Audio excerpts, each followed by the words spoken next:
44 now. What? You haven't seen the Butcher Dance? I know. Is that so No, weird? I've never heard of Like, it. I've had Oh, students mate, that were older you're than crazy. me. I just put extra How two can you pennies on say it, you and filmed it goes to every the person. native That's dance so if you weird. haven't seen the Butcher Dance? I've got a Koroburi on film just the other week. Is that what you mean? No, not Koroburi. Butcher Dance is much more important than Koroburi. Oh, well, how can I see this Butcher Dance then?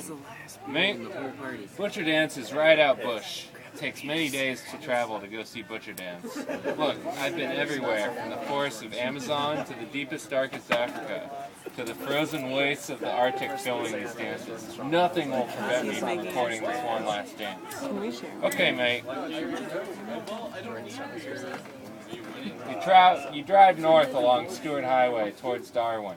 After you travel 250 kilometers, you'll see a dirt track off to the left. Follow the dirt track for 150 kilometers until you see a huge dead gum tree. Biggest tree you've ever seen. Here you gotta leave the car because it's much too rough for driving. You strike out due west into the setting sun. You walk 3 days till you hit a creek. You follow this creek to the northwest. After 2 days, you reach a place where the creek flows out of Rocky Mountains. It's much too difficult to cross the mountains here, though. You now head south for half a day till you see a pass through the mountains. The pass is very difficult and very dangerous. It takes 2, maybe 3 days to get through the Rocky Pass.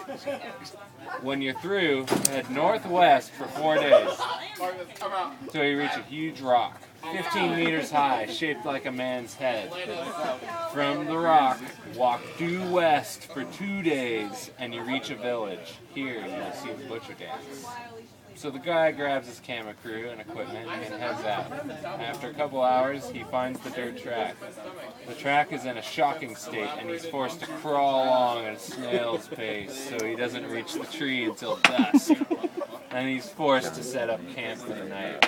He sets out bright and early the following morning. His spirits are high, and he's excited about the prospect of capturing on film this mysterious dance, which he's never heard mentioned before. True to the directions he has been given, he reaches the creek after 3 days and follows it for another 2 until he reaches the Rocky Mountains. The merciless sun is starting to take its toll by this time, and his spirits are starting to flag. But he wearily trudges on until he finds the pass through the hills. Nothing will prevent him from completing his life's dream.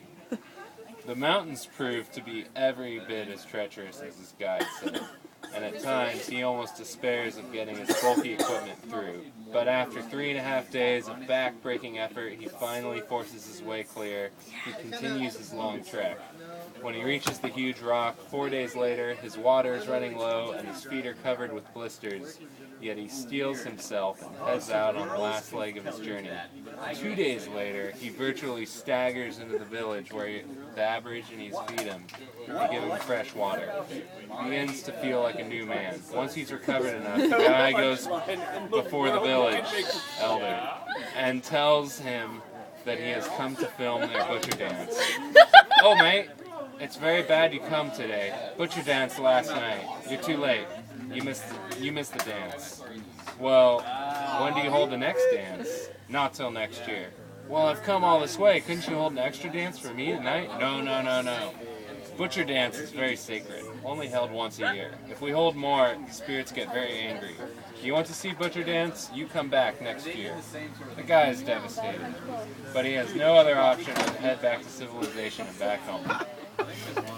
The following year, he heads back to Australia, and determined not to miss out again, sets out a week later than last time. He is quite willing to spend a week with the Aborigine people before the dance is performed in order to ensure he's present to witness it. However, right from the start, things go wrong. Heavy rains this year have turned the dirt track to mud, and the car gets bogged every few kilometers, finally forcing him to abandon his vehicle and slog through the mud on foot almost half the distance to the tree. He reaches the creek and the mountains without any further hitch, but halfway through the ascent of the mountain, he is struck by a fierce storm which rages for days. during which he is forced to cling forlornly to the mountainside until it subsides. It would be suicide to attempt to scale the treacherous paths in the face of such savage elements. Then, before he has traveled a kilometer out of the mountains, he sprains his ankle badly, which slows down the rest of his journey to the rock enormously. Eventually, having lost all sense of how long he has been traveling, he staggers into the community at about 12 noon. "The butcher dance," gasps the guy. "Don't tell me I'm too late." The elder recognizes him and says, "No, white fella. Butcher dance performed tonight. You arrived just in time." Relieved beyond measure, he spends the rest of the afternoon setting up his equipment, preparing to capture the night's ritual on celluloid. As dusk falls, the Aborigines start to cover their bodies in white paint and adorn themselves in birds' feathers and animal skins. Once the darkness has settled fully over the land, the dancers form a circle around a huge roaring fire. A deathly hush descends over the performers and spectators alike as a wizened old figure with elaborate swirling designs covering his body enters the circle and begins to chant. "Some sort of witch doctor, medicine man," thinks the guy, and he whispers to the elder. "Hush," whispers the elder. "You're the first white fella to ever see the most sacred of our rituals. You must remain silent. This holy man, he asks that the spirits of the dreaming watch as we demonstrate our devotion to them through our dance, and if they like our dancing, will they be so gracious as to watch over us and protect us for another year."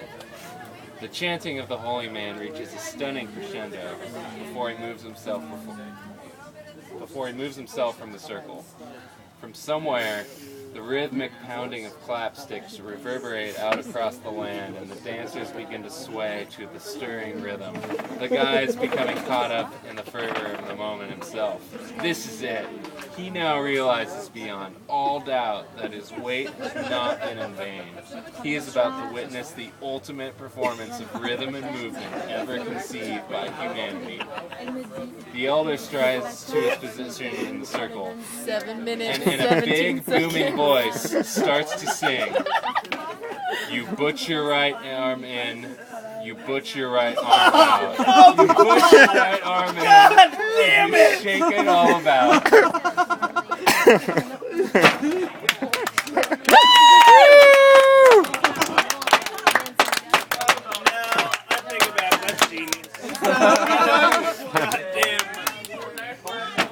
It's the stupidest thing ever.